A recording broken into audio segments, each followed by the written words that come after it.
Big TV భక్తి సమాచారం WhatsApp ఛానల్లో జాయిన్ అవ్వండి. అన్ని విశేషాలు ఎప్పటికప్పుడు తెలుసుకోండి. స్వామి కూర్చొని ఉండగా ఒక బంధం ఉంటుంది, దట్ ఇస్ కాల్డ్ పట్టబంధం అంటారు. అంటే పందల రాజ వంశీకుడుగా కొన్ని రోజులు పెరిగాడు కాబట్టి స్వామి, ఆ స్వామివారు నీకు రాజ్యం ఇస్తున్నానంటే లేదు లేదు నేను శబరిమలలో ఘోరాడవి పునరాగమన అడవిలో ఉండాలనుకుంటున్నాను, మీ తృప్తి కోసం ఒక్కరోజు నేను పందల రాజుగా ఉంటాను, నేను వేసుకున్నటువంటి ఆభరణాలన్నీ మీకు ఇస్తున్నాను, దాన్ని తీసుకొచ్చి నాకు ఇవ్వండి, ఆ మకర సంక్రాంతి రోజు వేసుకుంటాను అనగానే పందల రాజావారు ఆ యొక్క ఆభరణాన్ని తీసుకొని ఇలా రాగానే అయ్యప్ప స్వామివారు ఆయన కొడుకు కదా, తండ్రి వస్తే మనం కూర్చుంటాం కాళ్ళ మీద కాలేసుకొని కూర్చోం కదా, స్వామివారు వెంటనే మర్యాదగా లేశారట. అప్పుడు ఆ తండ్రి చెప్తున్నాడు, స్వామి నువ్వు లోకరక్షకుడివి, అందుకని నా యొక్క పట్టు వస్త్రంతో నీ బంధం వేసేస్తున్నాను, నువ్వు ఇంక లేవకూడదని అప్పటి నుంచి పందరాజు వారు ఎదురుగుండా రావడం మానేసి పక్క నుంచి వచ్చి మొక్కుతున్నారు. కాబట్టి పట్టబంధం దానికోసం ఉంది. అయ్యప్ప స్వామి పెద్దలకు ఇచ్చే ఒక గౌరవాన్ని, అదే పట్టబంధం. ఆ గౌరవాన్ని ప్రతి గౌరవంగా పందల రాజా గారు నువ్వు లోకరక్షకుడిగా ఉండాలి నాయన అని చెప్పి కోరుకున్నారు. కాబట్టి ఆ పట్టబంధం అయింది. శరణమయ్యప్ప. పంపా నది యొక్క విశిష్టత ఏంటి? పంపా నది ఎలా పుట్టింది అంటే స్వామివారు అయ్యప్ప స్వామివారును పంపా నది ఏకకాలంలో పుట్టారు.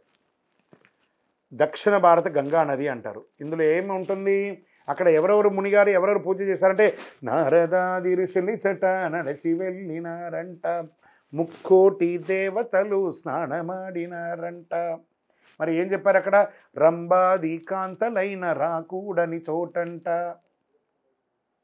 పంపా నదిలో కాలెడితే పాపాలన్నీ తొలగిపోతాయట. ఆ దక్షిణ భారత గంగా నది అంటారు ఆ యొక్క పంపా నది. అందుకే ఆ నదీ తీరంలోనే పిండ ప్రదానాలని కూడా చేస్తుంటారు. ఎలా కాశీలో పిండ ప్రదానాలు చేస్తారో శబరిమలలో ఉన్నటువంటి ఆ పంపా నదిలో కూడా పిండ ప్రదానాలన్నీ చేస్తూ ఉంటారు. అంత విశిష్టం. మన పూర్వీకులు మన యొక్క పితృలంతా కూడా ఆనందపడతారట ఈ యొక్క దక్షిణ భారత గంగా నదిలో. శరణమయ్యప్ప.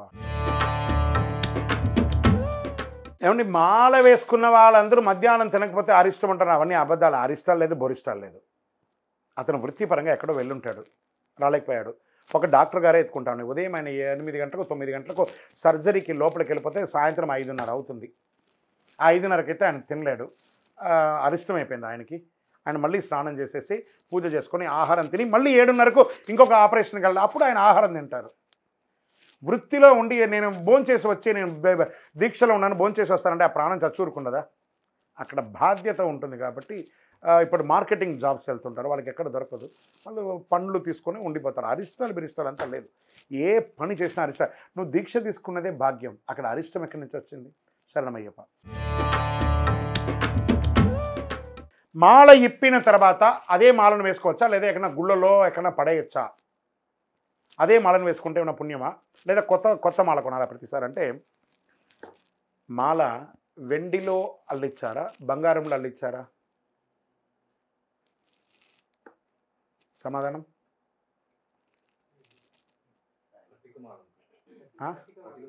అదే. అది వెండిలో అల్లిచ్చారా, బంగారంలో అల్లిచ్చారా? అది మామూలు కాబట్టి ఆడ పడేశారు. బంగారంలో అల్లిచ్చి పడేయండి కదా. అక్కడ మాలకు ఇచ్చే ప్రాధాన్యత కంటే బంగారానికి ఇచ్చే ప్రాధాన్యత పెరిగింది కాబట్టి ఈ ప్రాబ్లం వచ్చింది. కాబట్టి మాలను మీరు 40 రోజులు దీక్ష తీసుకొని ఆ మంత్రం చెప్తుండగా ఉదయ సంవత్సరం ఆ మాలలో ఆ పవర్ ఉంటుంది, ఆ వస్త్రంలో పవర్ ఉంటుంది. మళ్ళీ అదే మాల వేసుకోండి. వచ్చే సంవత్సరం వచ్చేటప్పుడు అది పెరిగిపోయేటట్టుగా కనబడింది అంటే ఆచారి గారి దగ్గర ఇచ్చి చక్కగా అల్లించి మళ్ళీ దాన్ని వేసుకోండి. ఇంకా కొంతమంది 20 ఏళ్ళు 30 ఏళ్ళు 40 ఏళ్ళు అదే మాలను వేసుకున్న వాళ్ళు ఉన్నారు. అప్పుడే పవర్, వెరీ వెరీ పవర్. మన ఇంట్లో చూడండి, మన ఇంట్లో దేవుడి ఇంట్లో ఉంటుంది, ప్రతి ఒక్కరికి ఒక దేవుడి ఇల్లు ఉంటుంది. ఆ దీపం ఎప్పుడు కొన్నారో మీకు కూడా తెలియదు. మీ నాన్నగారి కాలంలో ఉంటుంది, వాళ్ళ నానమ్మ కాలంలో ఉంటుంది, మీ నానమ్మ కాలంలో ఉంటుంది. కొన్ని దీపాలంతా చెడదు, అది అలాగే ఉంటుంది. కొన్ని విగ్రహాలు అలాగే ఉంటుంది, కొన్ని పీఠాలు అలాగే ఉంటుంది. దానివల్ల మార్చారు. దేవుడి ఇంట్లో వస్తువులు ఎప్పుడైనా మార్చామా మనం? ఆ దీపం మనం పుట్టడానికి ముందు కూడా ఉంటుంది. కాబట్టి వస్తువులు స్వామివారికి దీనికంటే స్పిరిచువల్ కమోడిటీ చేయకూడదు. ఎవరు కూడా స్పిరిచువల్ కమోడిటీ చేయకూడదు, స్పిరిచువల్ భక్తి చేయాలి. శరణమయ్యప్ప. 100% దీక్ష పూర్తి అయినాక కూడా ఒక నియమాలు ఉందండి.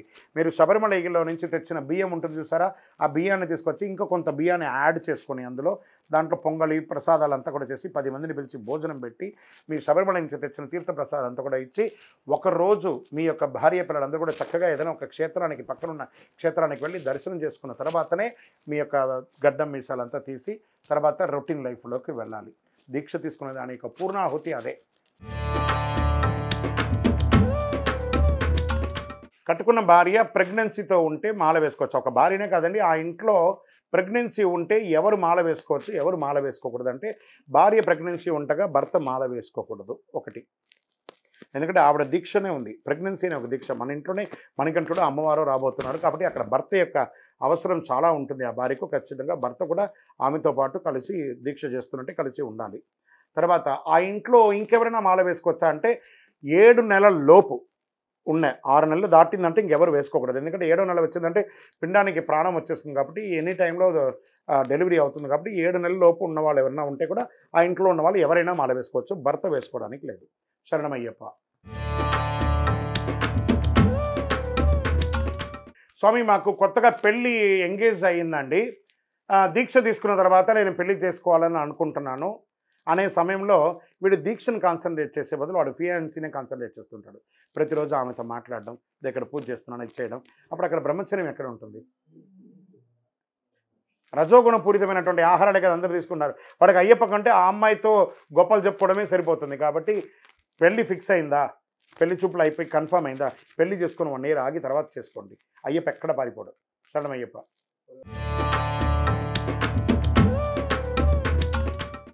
అండి పూజ సమయంలో షర్ట్ ఇప్పడం అంటే ఎలా ఉంటుంది అంటే అండి, చక్కగా అందరూ ఒకటే, పేద లేదు రాజు లేదు ఎందు లేని అద్భుతం.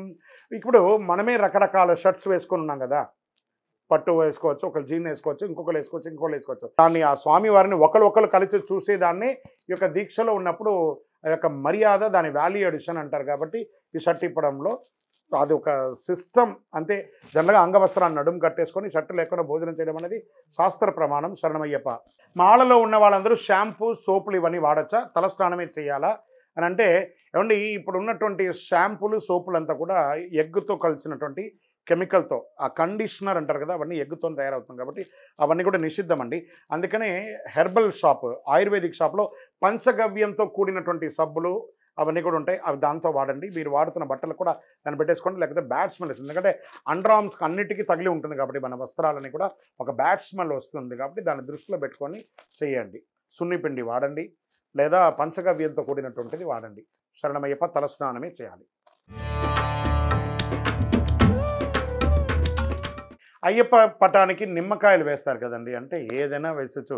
పుష్పించిన ప్రతి పుష్పం శ్రీవారి పాదసేవకి అన్నారు. పండ్లతో వేస్తారు, కొంతమంది చెర్రీస్తో వేస్తారు, కొంతమంది నిమ్మకాయతో వేస్తారు, కొంతమంది ఖర్జూరంతో వేస్తారు, కొంతమంది ఏలకతో వేస్తారు. దేంతోనో వేయండి కానీ భక్తితో వేయండి. శరణమయ్యప్ప.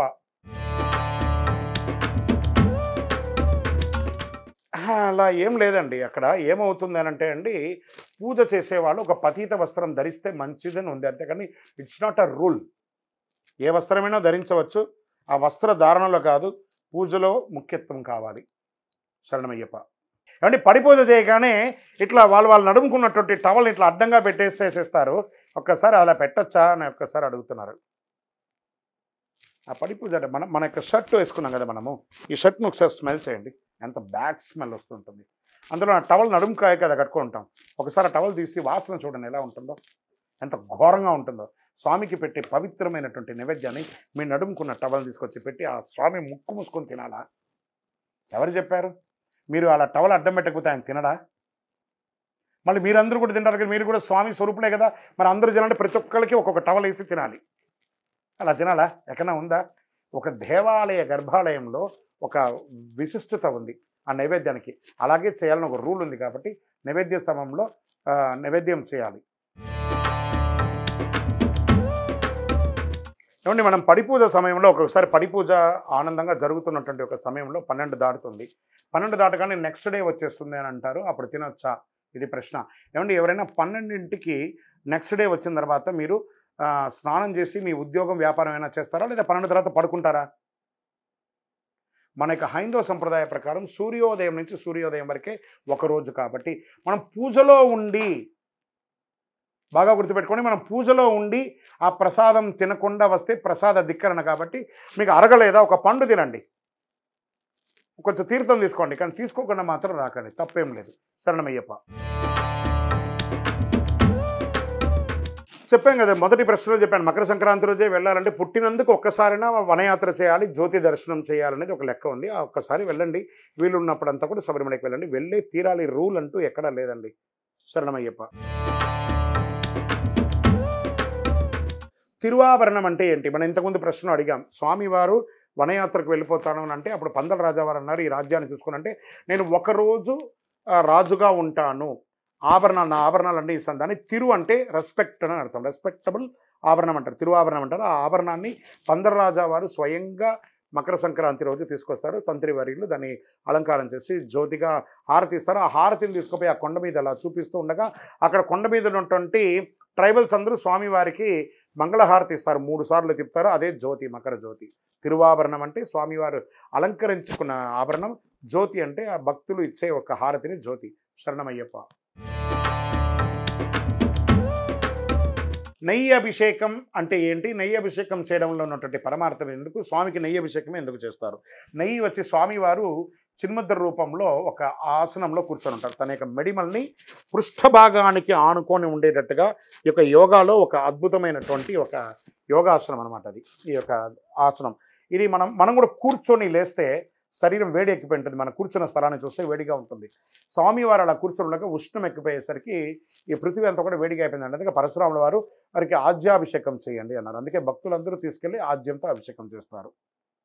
ఆ నెయ్యి అభిషేకం చేయడంలో ఉన్నటువంటి పరమార్థం అదేనమాట. శరణమయ్యప్ప. హరికి హరుడికి పుట్టినటువంటి వాడే హరిహరుడు, ధర్మశాస్త్ర అంటారు స్వామివారిని. నిక్ నేమే అయ్యప్ప. శివయ్యకు వెంకటప్పకు పుట్టారు కాబట్టి ఆయన అయ్యప్ప అని అన్నారు. కానీ స్వామివారి ఒరిజినల్ పేరు ధర్మశాస్త్ర, కాళశాస్త్ర, వీరశాస్త్ర, క్షిప్రుశాస్త్ర, భూశాస్త్ర, ఆకాశ శాస్త్ర, కళ్యాణభరత శాస్త్ర, జగన్మోహన సుందర శాస్త్ర, సుందర పాండిత శాస్త్ర, లక్ష్మీ శాస్త్ర అని స్వామివారికి 18 అవతారాలు ఉన్నాయి. ఈ అవతారాలన్నింటినీ బ్రహ్మశ్రీ డాక్టర్ చంద్రమౌళి గురుస్వామి గారు ఇప్పుడు కలిలో తిరుపతి క్షేత్రంలో జీవలింగేశ్వర స్వామి సన్నిధానం జీవకోణ అనే ఒక ప్రాంతంలో కట్టారు. సమాజానికి అంకితం ఇచ్చారు.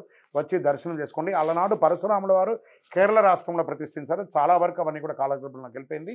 కొన్ని అవశేషాలు మిగిలినాయి. వాటన్నిటినీ తిరుపతిలో బ్రహ్మశ్రీ డాక్టర్ చంద్రమౌళి గురుస్వామి గారు నిర్మించారు. అయ్యకు అప్పకు పుట్టాడు కాబట్టి అయ్యప్ప.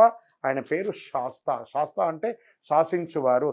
దానికి ప్రమాణం ఏమైనా ఉందా అంటే వేద ప్రమాణం ఉంది. ధాతా విధాత పరమోద సందక్ ప్రజాపతి పరమేష్టి విరాజా స్తోమ చందాగం చనిహిదోమాహురై తస్మై రాష్ట్రమభిసన్నమామ అభ్యావర్తత్వమేత శాకమైకం శాస్త్రాధిపతివస్తు అని చెప్పండి. మళ్ళీ కలిలో కూడా దీనికి ఏమైనా ప్రమాణం ఉందా అంటే భీష్ముల వారు ద్వాపరిగణమై కలియుగం రాబోతుందంటే ఆయన నేను ఉత్తరాయణ కాలంలోనే చనిపోతాను అని చెప్పి భీష్ముల వారు అంబుసైన మీద పడుకొని ఉండగా విష్ణు సహస్రనామాన్ని సమాజానికి ఇచ్చారు. అందులో 22వ శ్లోకంలో 2వ పంక్తిలో ఏం చెప్పారు? అజో దుర్మర్శన శాస్త్ర విశ్రుదాత్మా సురారిహ. ధర్మాన్ని శాసించడానికి పుట్టినటువంటి వాడు ధర్మశాస్త్ర ఈ కలిలో వస్తున్నాడు. కోరిన వాడికి కొంగు బంగారంగా ఉంటాడని చెప్పారు. ఆయననే ధర్మశాస్త్ర అయ్యప్ప. శరణమయ్యప్ప. For more videos like this, subscribe Big TV channel.